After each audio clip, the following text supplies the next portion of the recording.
Ladies and gentlemen, Los Chupacabras! Arriba!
Well, ladies and gentlemen, I'm here with El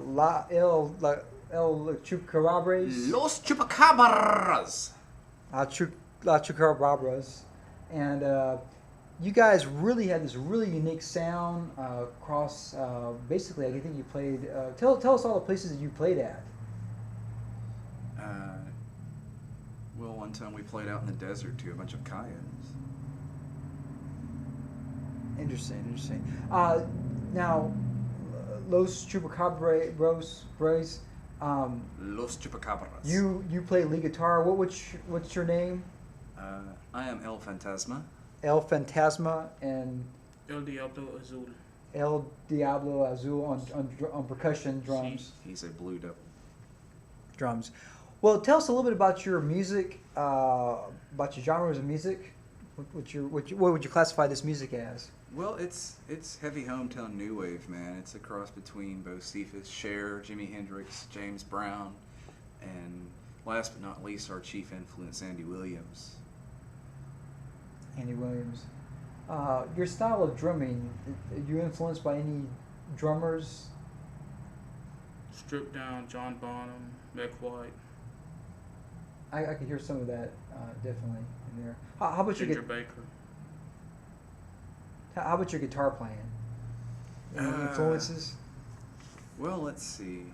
Some of my influence as a guitar player isn't necessarily in the traditional rock guitar or spectrum, I tend to look at words and envision them as notes coming from the guitar. Some of my big influences are people like H.L. Mencken, William S. Burroughs, and even actors like Gene Hackman.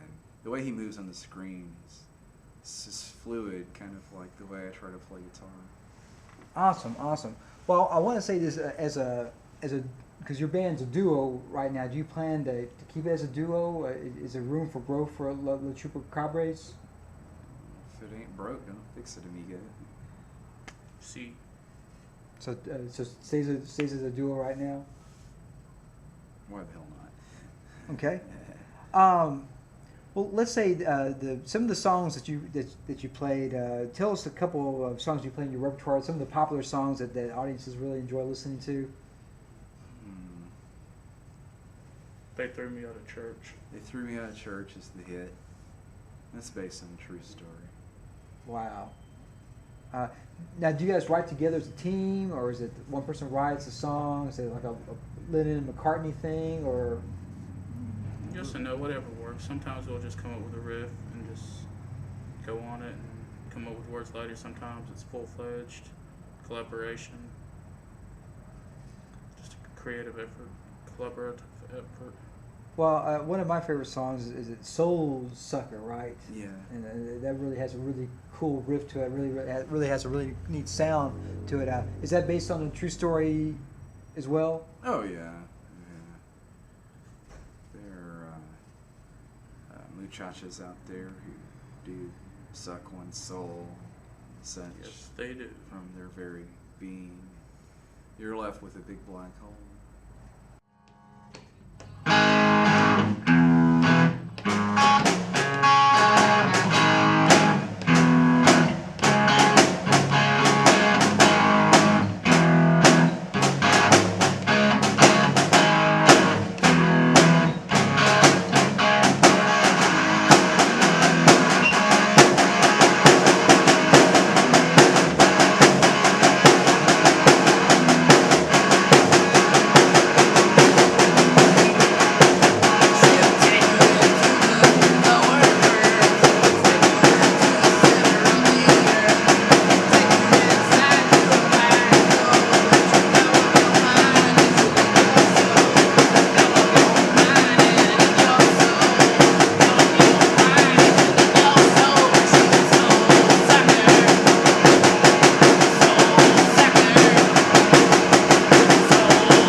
Chupacabras, right? Los Chupacabras. Awesome. Awesome. Thank you so much. Thank you, Herbert. Awesome. So let's. How about let's see the Tom Waits song? Tom Waits Killed My Radio. Yeah. That too is based on true events. I like how you use the instead of using the drumsticks on that, you actually use the wire Brushes. and that really had a neat sound to it. That's a different dynamic. It really sounds. I like that technique. Sounds really good.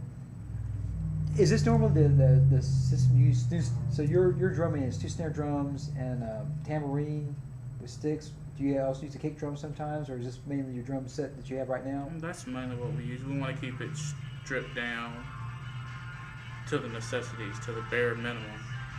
Yeah, if you notice, one of the snares doesn't have a bottom, and it's more of a bass snare. Oh yes.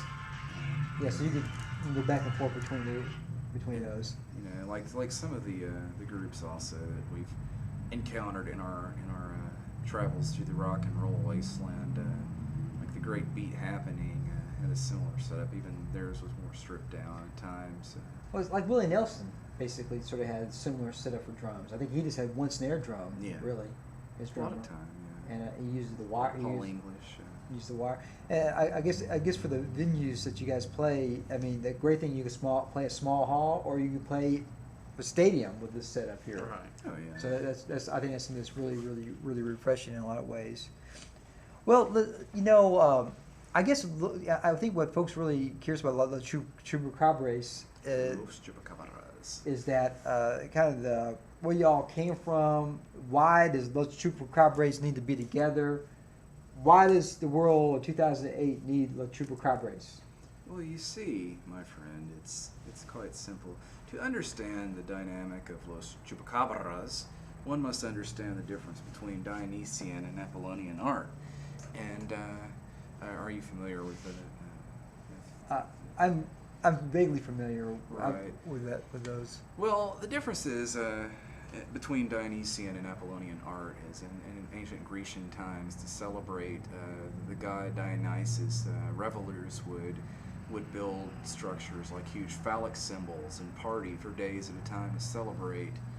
And in Apollonian art was a much more restrained way of thinking, to where artisans would build statues like the Helios statue in Rhodes was an example of Apollonian art. And Los Chupacabras is definitely a celebration of the Dionysian aesthetic, which is something sadly missing from rock and roll these days, and needs to be back in rock and roll, because these days we see a lot of groups that, not to name any names, Nickelback, that are just dangerous enough not to be one of the Brady Bunch. And we're here to bring some of that fury and fire back into rock and roll and make it dangerous again.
tell the folks out there. Do you have a MySpace account? Do you have how do they get a hold of you? The booking and see what you guys are playing next.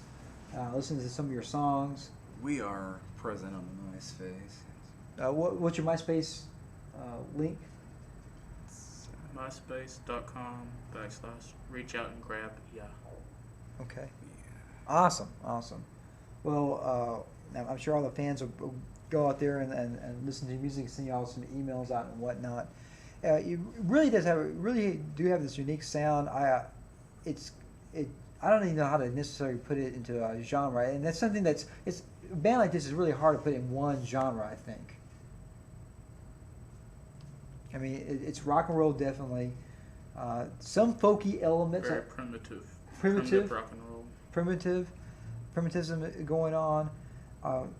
Also, I think that when I listen to you guys, I can tell that you guys have this really good vibe together. That you guys really are into the music a great deal, and so forth. And maybe kind of tell the audience out there about